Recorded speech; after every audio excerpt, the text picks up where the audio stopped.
A2theK. A2theK. Welcome to the A2theK Wrestling Show. Money in the Bank is fast approaching, so we figured, what should we do? We'll look at the 10 greatest Money in the Bank cash-ins of all time. Nice. Like the Of all time. yeah. I didn't do it quite as good, but yeah. I think it was better, to be fair. It was like Trailer Man. Trailer Man? Yeah, like you live in a trailer. Ah, yeah. But yeah, I don't think we can like show clips and stuff because then we'll be like, take it down, copyright, and you know all that good stuff. And if we get sued by WWE, we definitely won't have any money in the bank. Well, exactly. And you know, we've got a very dedicated fan base of audio listeners, so why deprive them? That is You know true. what I mean? That is true. So we won't do that. Instead, we'll just give our takes on it, shall we? Yeah. And what we remember. And then probably all wrong. We'll do our best impressions of those. No, I'm kidding. You said it now. Swansea, do you want to tell us about? I couldn't really call it controversy here. First one you show is Kane, like best impression of Kane. Like, I don't believe in women's choice. God. Bad impression? Okay. Anyway, let's not get political. No. So, Carl, first one, number 10 is Kane cashing in on Rey Mysterio because he's a fucking monster at about 7 foot odd, and why wouldn't you? Exactly. Yeah, I believe this was the first same night cash in. Correct me if I'm wrong. Yeah. So this was, I haven't put the year.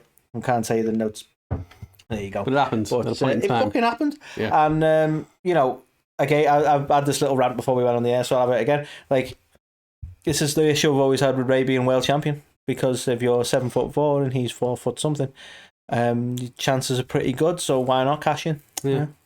It's like the ultimate kind of fuck you of a cash in as well, isn't it? It's like no offense to Ray, I must kind of say like he, you know, can't hold his own or nothing like that, but what a better opportunity to take advantage of your briefcase. You know what I mean? I was like, who's got the title? Brock Lesnar? I'll wait. I'll wait. I'm cool for a bit. Got a few more months. As soon as it goes to Ray, okay, now Now go. But yeah, I think that was when Kane was in like his just being an absolute monster moment as well. So wasn't in the mask, so it's not proper Kane. well, yeah.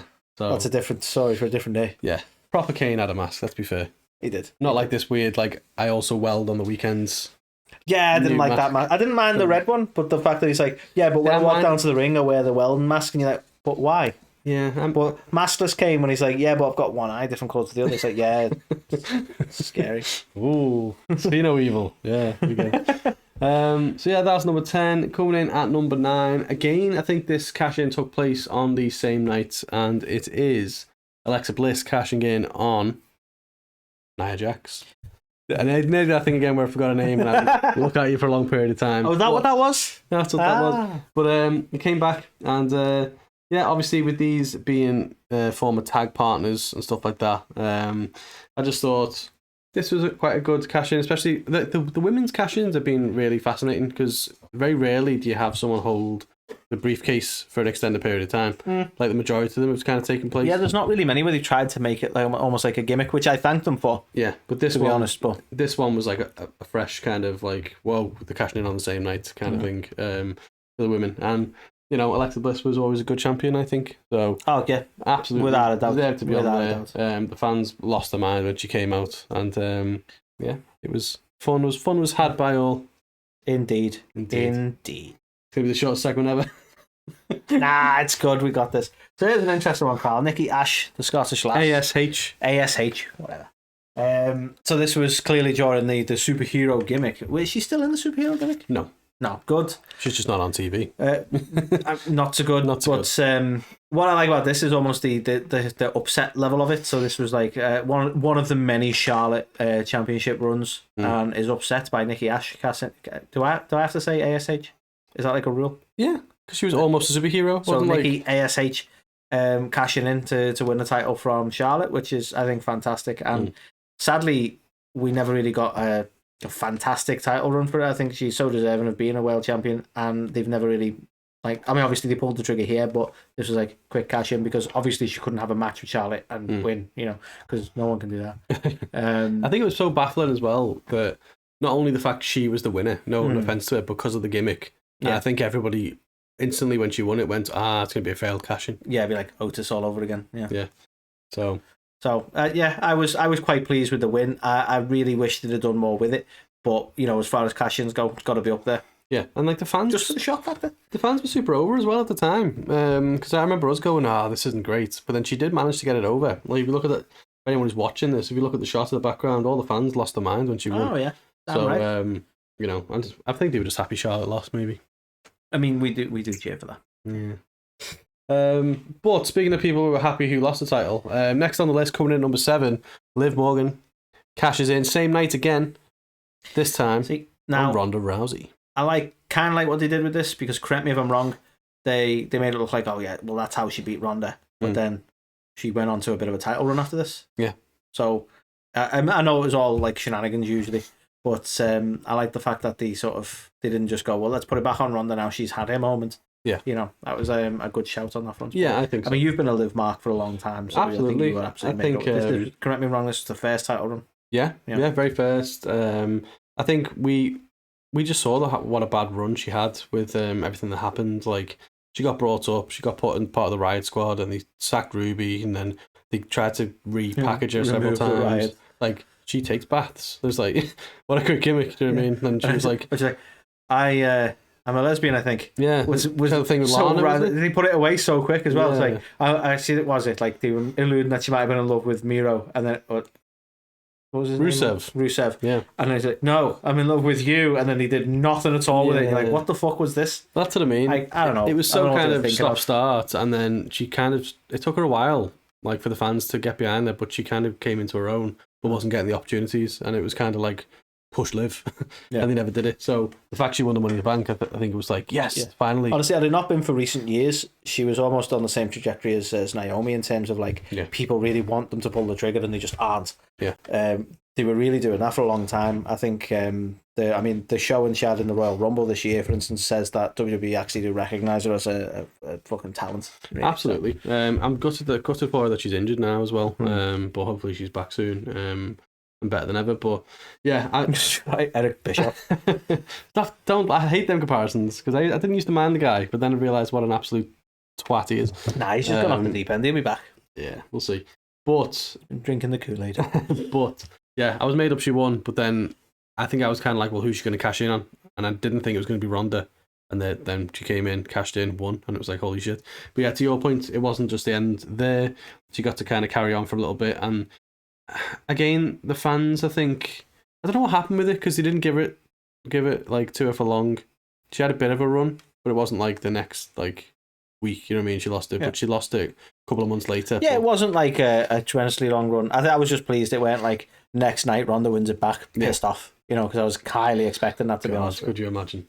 I mean, Ronda's pissed off about everything. Of course she is. Like, she won the tag titles quite recently, and then she's like, but I hate the women's tag division, it's not developed enough. And it's like, well, just shut up, you've just won, just be happy. Be happy, damn it. The other week, wasn't she saying we should stop calling it the women's, like, so why is she happy to be women's tag champion? Why is she not kind of saying she wants to be tag champion? It's crazy, isn't it? Yeah. Yeah, why don't you just go for those belts? Indeed. So yeah, Liv Morgan comes in at number 7. And my phone went off, so I haven't got my notes. Because I'm good like that. So Daniel Bryan and the Big Show. And if you're weird, call him Daniel Bryan. Yeah, it takes a lot of effort to actually say it the right way around.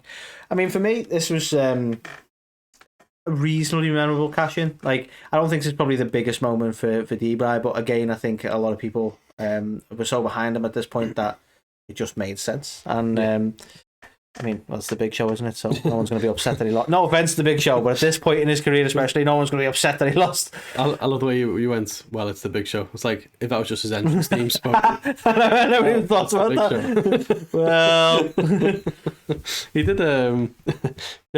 just a massive tangent, why not? But he did an interview with Van Vliet not that long ago. I think it was about 5 years ago or something, and they were talking about his entrance music.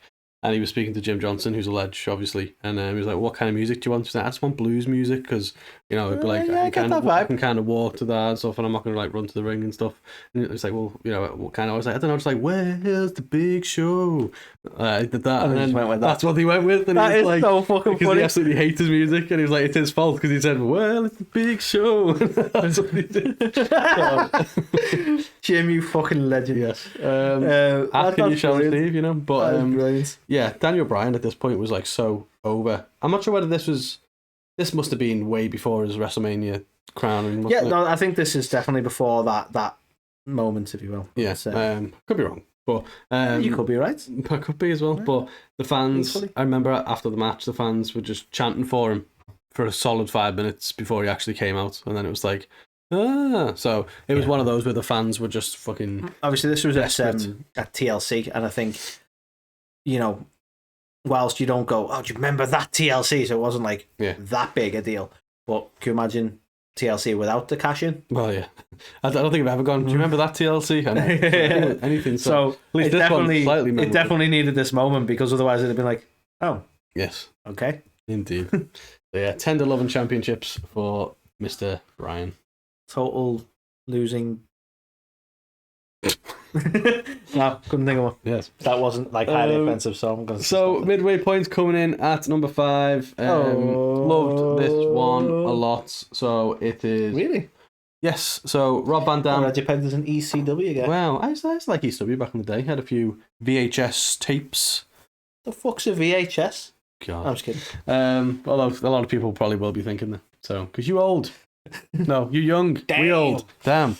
But yeah, so I love this one. So obviously, Rob Van Dam won the briefcase, and he called a shot ahead of time. He was like, "I'm going to cash in. I'm going to cash in against you, Cena, but I'm going to cash in on my own kind of turf. It's going to be ECW one night stand."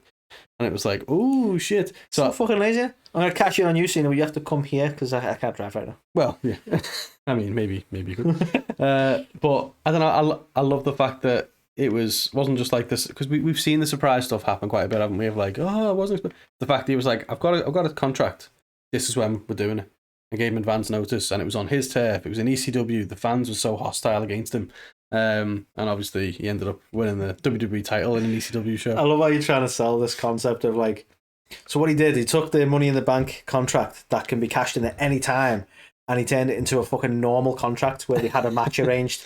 And you're trying to sell that like it's a boss thing. I am, but only because it made sense in this. Because Cena was never going to show up at an ECW show. So at the ECW show, only if they book a match through a Money in the Bank contract rather than a normal contract would he show up. That's what I mean. They wouldn't have booked him because the fans would have nearly killed him, which they nearly did anyway. But Rob was like, you know what? Rob, because we're mates. No, I joke about the concept of it. It does tickle me because it is like so. So it's a contract, sense. But it makes sense because he's cashed in on his own turf with his own fans. I absolutely loved the. I love the brass of John Cena to go. You know what? Let's book this where he knows he's not going to be over here. Because it was that kind of crowd. Oh, yeah. I love the fact that they fucking did that, to be honest. It wasn't even that he was just not over. Like, the fans wanted to kill him. Like, it was ruthless. They were fucking loyalists, that's why. Like, Cena was huge in WWE, not at that fucking night.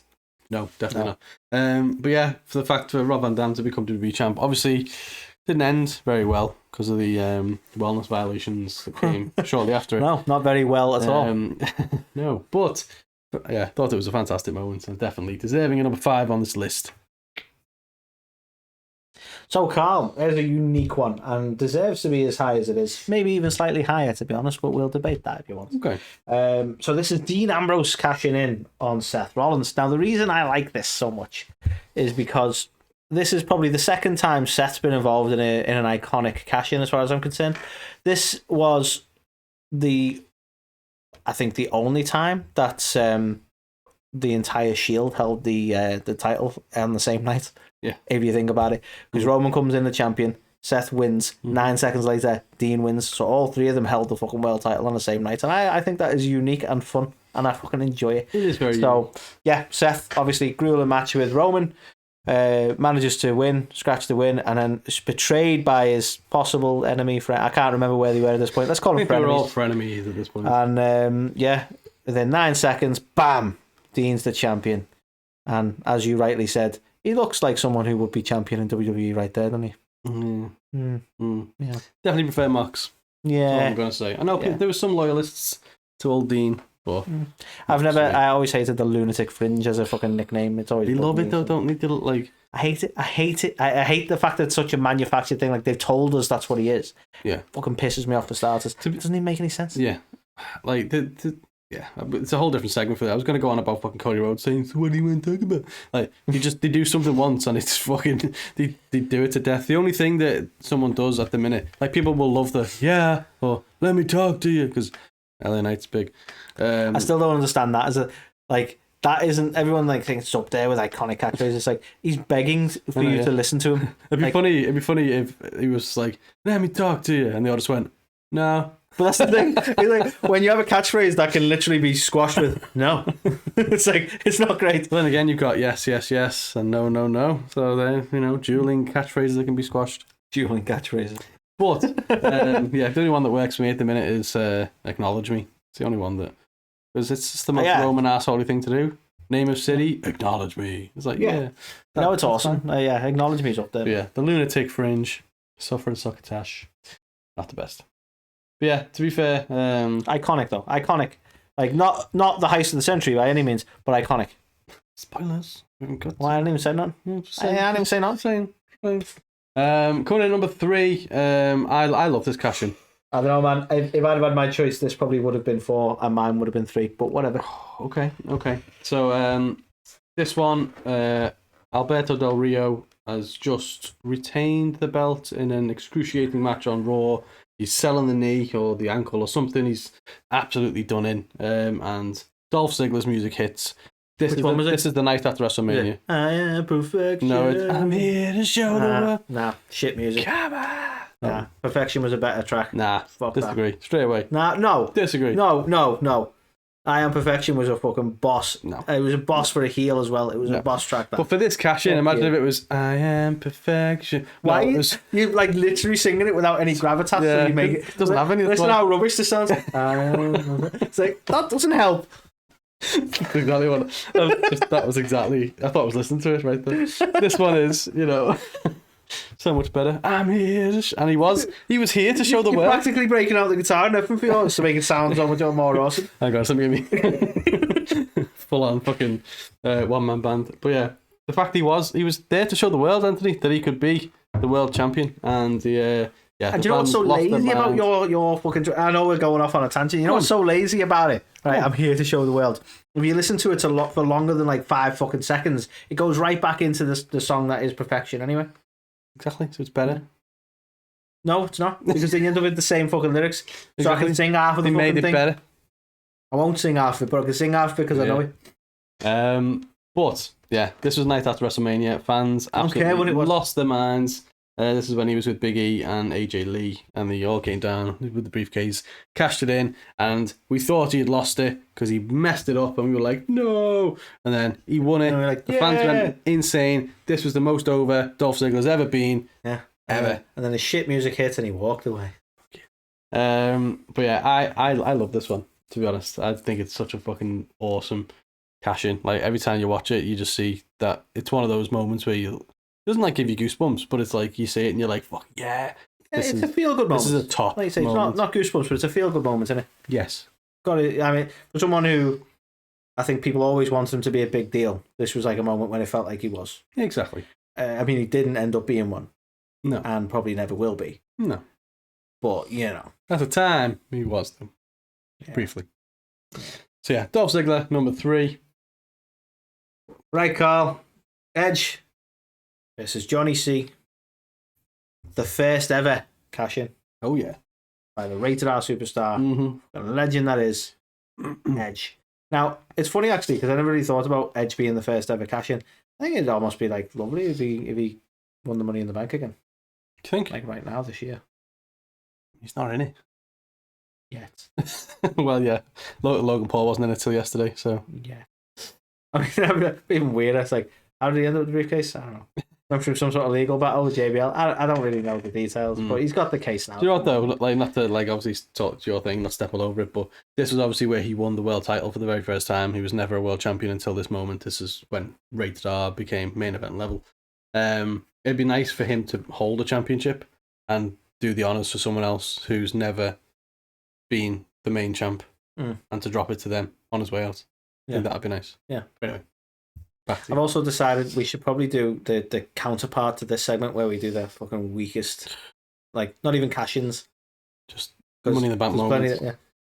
Money in the Bank to totally fucking wank. You know what I mean? Because, like, Otis, I keep moaning about it and I feel like I need a segment just to complain about the whole Otis situation. It still bugs me that you can lose it, like, not even like in a match. It bugs me enough that you could put the briefcase on the line in a match for starters, but the fact that it was like, well, you know, Miz is suing you or something. I don't know. Yeah, it's like just bullshit, man. It's still. I know you're not as offended by it. It still offends me so much. The Theory didn't cash in for a main title. Okay, look, it's fucking stupid. Yes, but no, right? Because I get what you're saying. Why wouldn't you go for the top prize? Yeah. But Theory explained that because he was never going to get near the top prize. He wasn't going to get near Roman, so he might as well try and get a title out of it. I fully understood why he did that. Right, put it in monetary terms, right?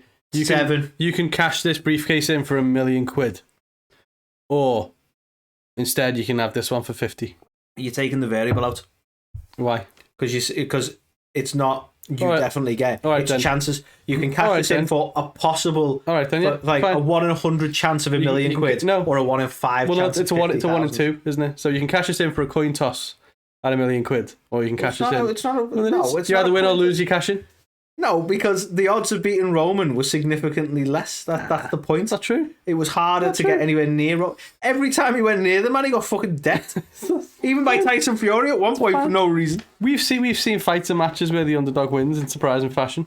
Look, at the end of the day, it's storytelling. So, of course, you get shit like that. But I fully understand Theory's point of view. Every time, it's not like, if he'd have only ever tried to cash in for the US title, I'd be on board with it. The fact that he tried, twice, maybe 3 times, and he got thwarted every time, he was like, you know, I'm not getting near this fucker. So he tried something lesser and would have been a champion. It made sense to me. Stupid. But apparently they brought that back. They've made it a thing. That's stupid. So I'll agree with you on that. If you make it a thing. Going forward, it can be cashed in for either the 2 top ones or the IC in US. Now, because I agree that why wouldn't you go for the top prize, right?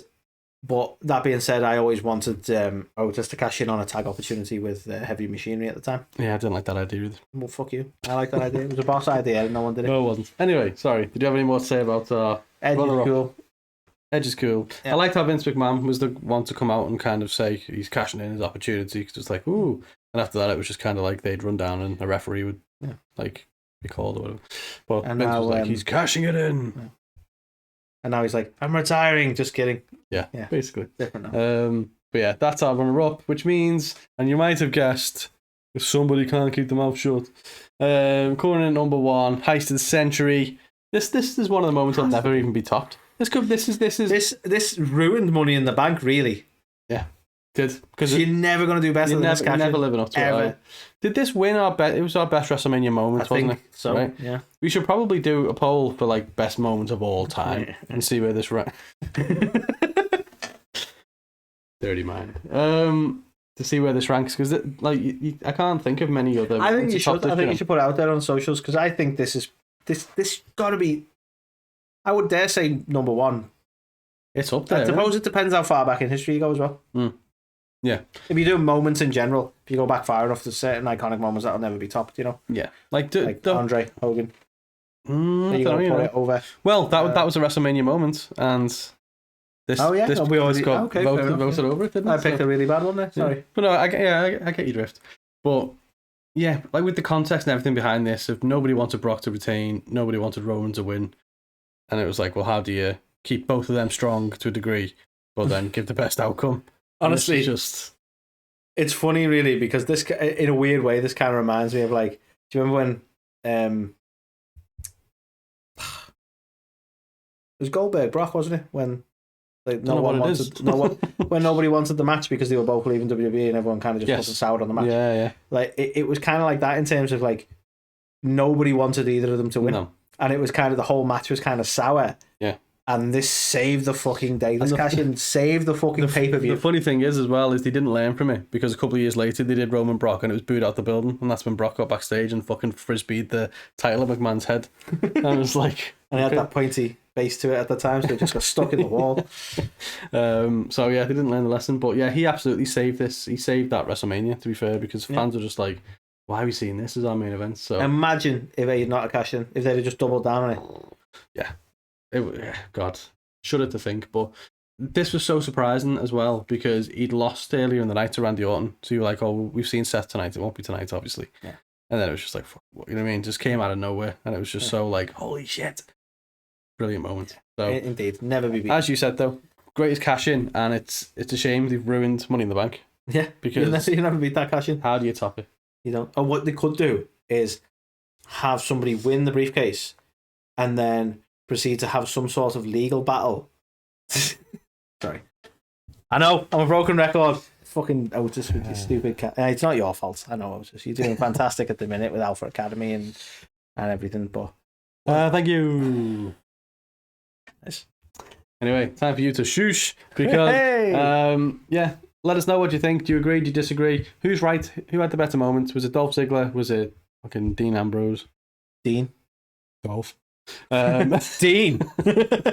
So let us know in the comments what you think. Have we missed something off? Have we missed a cash in off that is actually better than all of these? No. Some of these? No. You let us know as well. But yeah, let us know in the comments. Let us know on social media. If you're not watching us on YouTube, if you're listening. If you are watching this, subscribe, like, don't hit notifications.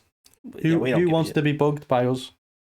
Like, you're bugged enough by us just by listening to us now. Indeed. Don't want to be like prodded to do it as well. So don't do that, but do the other things. Leave comments and all that good stuff. Listeners out there, listening to us, our loyal listeners, friends, countrymen. Yeah, keep doing what you're doing. Leave us a review on Apple. And you can Spotify. Can you leave reviews on Spotify? I think so. Yeah, you can. You can actually watch us on Spotify. Watch us on Spotify. Nice. Isn't technology cool? Isn't it? It's like a podcast, but with pictures. Picturecast. What if we did YouTube, but without the video? So, yes. Make sure you tune back in for more crazy things like this, and we'll see you on the next one.